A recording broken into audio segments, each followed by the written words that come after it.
आपने देखा है कभी कि 16 घंटे एक बंदा सो रहा हो और 16 घंटे की नींद पूरी करने के बाद वो जब उठे तो वो ये देखे कि उसके घर मेहमानों का रश है, हंगामा है, हर तरफ शोर है, मेहमान ही मेहमान भरे हुए हैं और वो नींद में हड़बोंग में उठे और जल्दी-जल्दी कमरे की सारी चीज़ें कोई अलमारी में ठोंस दे, कोई कहीं रख दे, कोई कहीं रख दे और अपने कमरे की सफाई करने की कोशिश करे। बिल्कुल इसी तरह जो स्टमक है वो 16 घंटे तक सोता रहता है, कोई काम नहीं करता। लेकिन 16 घंटे के बाद अगर आप उसके अंदर एक के बाद एक चीज़ फ़ौरन ठोस देते हैं, तो वो बेचारा परेशान हो जाता है कि अब इन चीज़ों को मैंने करना क्या है? तो वो क्या करता है कि वो चर्बी या फैट की सूरत में इनको जल्दी-जल्दी ठिकाने लगाने की कोशिश करता है। कोई फैट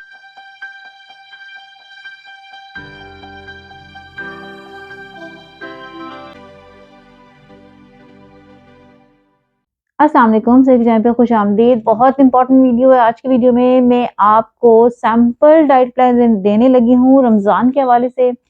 अफ्तार में क्या-क्या बेहतरीन ऑप्शंस हैं, क्या चीज़ें आप खा सकते हैं, सहूर में क्या-क्या खा सकते हैं, स्नैक के तौर पे क्या ले सकते हैं और रात के खाने में कौन-सी चीज़ें आपके लिए अच्छी हैं।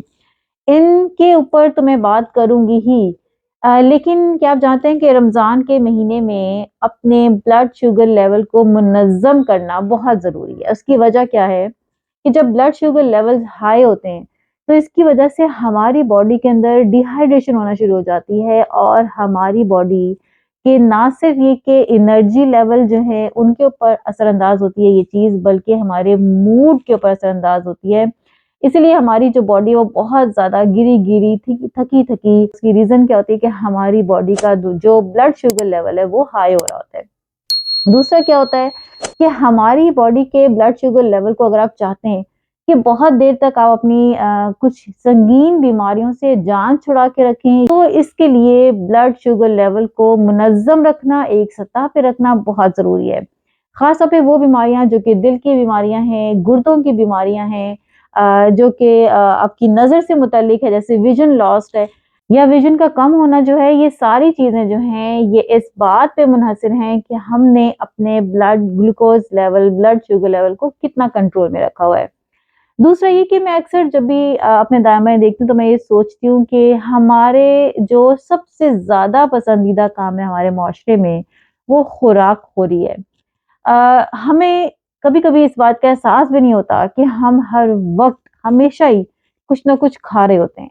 अगर हम कहीं बोर हो रहे हैं या ये कि हमें किसी बात पे गुस्सा आ गया है, हमारा मूड ऑफ है या ये कि हमारी किसी के साथ लड़ाई हो गई है या हम कहीं कॉन्फ्रेंस रूम में बैठे हुए हैं या हम बहुत देर तक जो है वो हम स्टडी करके हटे हैं या ये कि शाम का टाइम हो गया है, अब हम अकेले हैं घर में, तो हम इन सारी सूरतों में जो कि बार-बार ब्रेन को सिग्नल दे रहे होते हैं, वो क्या होता है कि अब हम कुछ खा लेते हैं।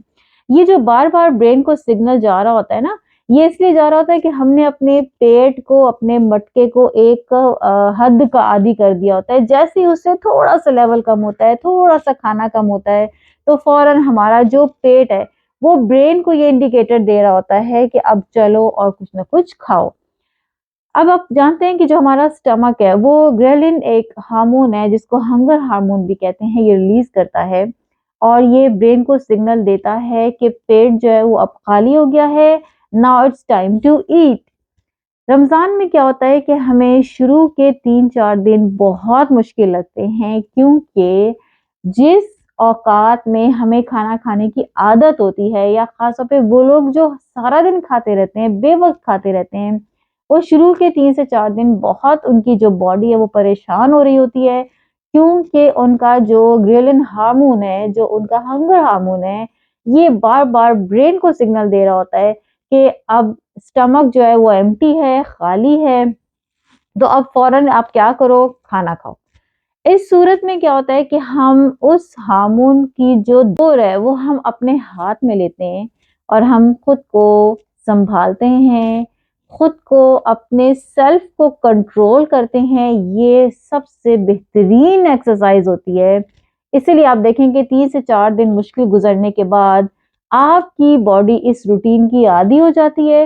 ये स्ट्रगल करने के लिए वो रेडी हो जाती है और इसके बाद आपको वो तंग नहीं करती है। आज से रमज़ान परफेक्ट टाइम है खुद को ये डिसिप्लिन सिखाने के लिए, अपनी बॉडी को ये चीज़, ये हिकमत अमली सिखाने के लिए कि आप वो खाएं जो कि जिस्म की ज़रूरत है, जो उसकी नीड है। वो नहीं खाएं जो कि उसकी ख्वाहिश है। और इसी तरबियत को करने के लिए आपके लिए सबसे इम्पोर्टेंट जो फैक्टर है वो आपकी हेल्दी प्लेट है। तिरमिज़ी में रिसालत मआब सल्लल्लाहु अलैहि वसल्लम का बयान है कि दुनिया में सबसे बुरा बर्तन जो बहुत ज़्यादा भरा जाता है वो इंसान का पेट है। और इंसान के बनी आदम की पीठ को, उसकी कमर को सीधा रखने के लिए चंद निवाले ही काफ़ी होते हैं। इंसान को चाहिए कि वो अपने पेट में एक हिस्सा खाने का रखे, एक हिस्सा पानी का रखे और तीसरा हिस्सा सांस के लिए खाली छोड़ दे। लेकिन हम इस हदीस के बिल्कुल बरखिलाफ करते हैं। हम क्या करते हैं कि जैसे ही इफ्तारी का टाइम आता है तो हम जो है वो हड़बून का शिकार हो जाते हैं। पानी, खाना, हर चीज़ अपने स्टमक के अंदर उतार देते हैं और बेचारा हमारा स्टमक चकरा जाता है कि क्या डाइजेस्ट करना है, क्या नहीं करना है। और रोज़े का जो असल मकसद था जिस्म की सफाई, वो सारे का सारा मकसद जो है वो फौत हो जाता है। अब मैं आपको बताती हूँ कि एक ऐसा डाइट प्लान, एक ऐसे कुछ ऑप्शंस देती हूँ क्योंकि ये एक जनरल डाइट प्लान है और आपके हेल्थ इश्यूज के अकॉर्डिंग, अगर आप चाहते हैं कि आपके सेहत के मसाइल के मद को मद्देनजर रखकर कोई डाइट प्लान बनाया जाए, आप कोई कस्टमाइज डाइट प्लान बनाना चाहते हैं तो उसके लिए आप नीचे दिए हुए नंबर पे रब्ता कर सकते हैं। लेकिन ये जो डाइट प्लान है ये एक जनरल डाइट प्लान है, आम डाइट प्लान है और इसको आप आराम से अपने रमज़ान की रूटीन में इसको फॉलो कर सकते हैं। सबसे पहले हम अपने डाइट प्लान को शुरू करेंगे सहूर से। सहूर के अंदर जो ऑप्शंस हैं, वो सबसे बेहतरीन ऑप्शन जौ का दलिया है। दलिए के अंदर आप शहद डाल सकते हैं, खजूरें डाल सकते हैं, दही है लेकिन दही के अंदर चीनी डाल के इसके प्रोबायोटिक्स को किल ना करें, इसको ख़राब ना करें, इसकी ग़िज़ाइयत को फीका ना करें। इसी तरह आप अंडे किसी भी शक्ल में ले सकते हैं। प्रोटीन रोटी के नाम से मैं लिंक आई बटन में डाल देती हूँ, बहुत ज़बरदस्त अंडों की रोटी बनती है। दालों को पीस के पाउडर फॉर्म में इसके अंदर शामिल करके अगर आप खाएं तो आप सारा दिन आराम से अपने रोज़े को गुजार सकते हैं बगैर भूख लगे। फिर इसी तरह अंडों के अलावा आप कोई भी जो सालन हो, रात का सब्जी है, कुछ भी है, दाल है, आप वो आराम से खा सकते हैं। लेकिन कोशिश करें कि आप रमज़ान में कुछ चीज़ों से खुद को दूर रखें। ख़ास तौर पे बहुत ज़्यादा मीठी चीज़ें, तली हुई चीज़ें, बाज़ार की चीज़ें, नान, चने, फिर इसी तरह जो लोग बहुत शौक से हलवा पूरियाँ खाते हैं या जो ब्रेड खाते हैं, पापे खाते हैं, रस खाते हैं, इन चीज़ों से आप परहेज़ करें। ये चीज़ें सिर्फ़ और सिर्फ़ निरा आपके स्टमक के ऊपर सवाए बोझ के कुछ नहीं है। तो इनसे परहेज़ करें। ये सहूर के लिए कुछ ऑप्शंस हैं, आप इसमें से कोई भी उठा सकते हैं। कोशिश करें कि आप रोटी और पराठे का कम से कम इस्तेमाल करें। अगर आप खाना भी चाहते हैं तो सीढ़ी साइज़ की खाएँ, मक्खन के साथ खाएँ, घी के साथ खाएँ, किसी भी किस्म के वेजिटेबल ऑयल्स का इस्तेमाल ना करें। सहूर के बाद हम इफ्तार के ऑप्शंस पे आते हैं और इफ्तार टाइम में हमारे पास जो ऑप्शंस हैं वो बहुत ही सिंपल हैं। आपने सिर्फ खजूर लेनी है 2 से 3 और साथ में 1 गिलास पानी का पीना है।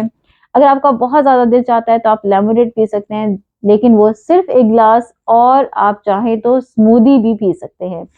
स्मूदी जो है ये ना सिर्फ आपके एनर्जी लेवल को बूस्ट करती है बल्कि आपके दिमाग को जगा के रखती है और आपके जिस्म के अंदर जितनी भी ग़िज़ाइयत की कमी हो रही हो, इलेक्ट्रोलाइट्स की कमी हो रही है, उसको फ़ौरन पूरा करती है। स्मूदी बनाने का तरीका क्या है कि आप कोई भी मौसमी फल, किन्नू इस्तेमाल कर सकते हैं, आप स्ट्रॉबेरी इस्तेमाल कर सकते हैं, अगर तरबूज है तो वो डाल सकते हैं, गरमा है, कोई भी एक फल, उसके साथ आपने ग्रीन वेजिटेबल लाज़मी कोई ना कोई ऐड करनी है।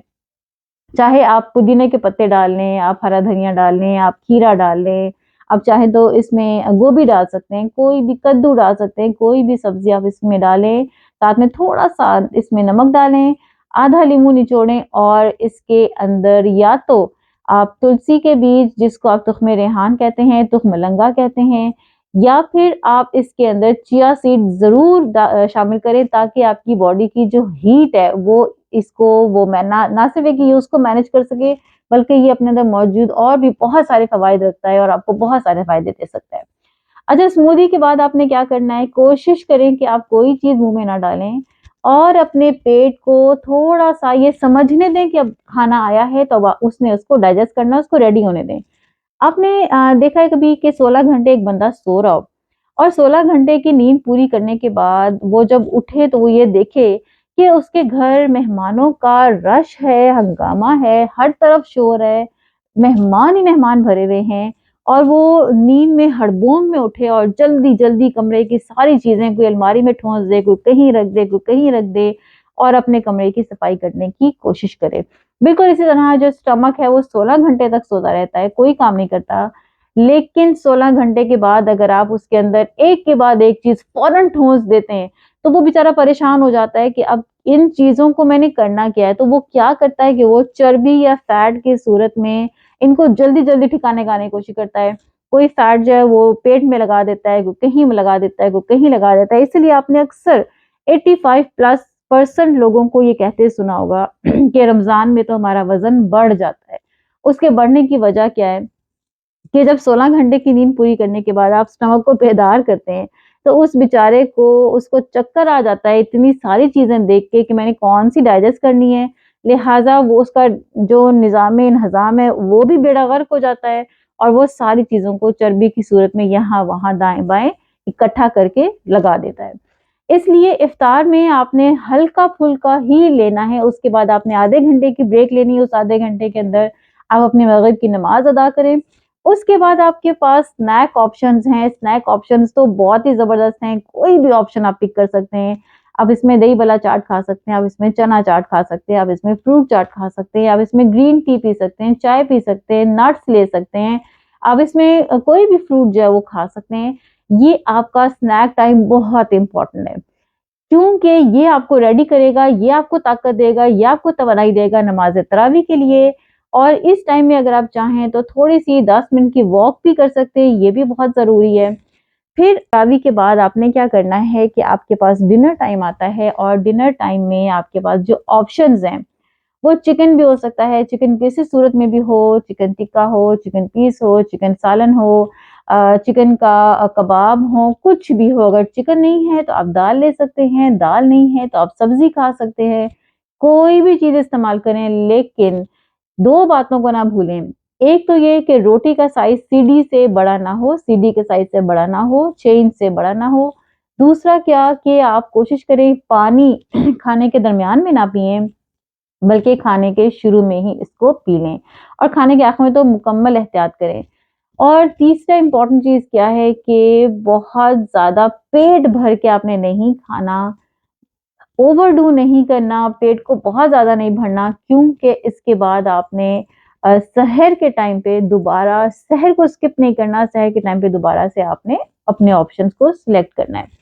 रमज़ान एक बेहतरीन वक़्त है अपने आप को मुनज़्ज़म करने का, अपनी बॉडी को बहुत सारी चीज़ों की तरबियत देने का, जिनमें सबसे अहम चीज़ क्या है, हमारी खुराक। कभी भी बहुत ज़्यादा वेट लूज़ करने की कोशिश ना करें, बल्कि जितना-जितना आहिस्ता-आहिस्ता आपका वज़न कम होता है, उतना ही ज़्यादा आपके जिस्म के लिए और आपकी दिमाग की कारकर्दगी के लिए उतना ही ज़्यादा अच्छा होता है। जहाँ रोज़ा जो है वो हमें सेल्फ डिसिप्लिन सिखाता है, वहीं पे रोज़ा हमें बहुत सारे हकीकी मायने सिखाता है।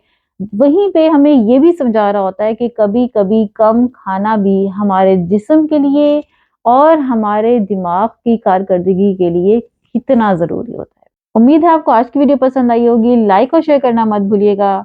Meerut Maqsood is signing off. See you.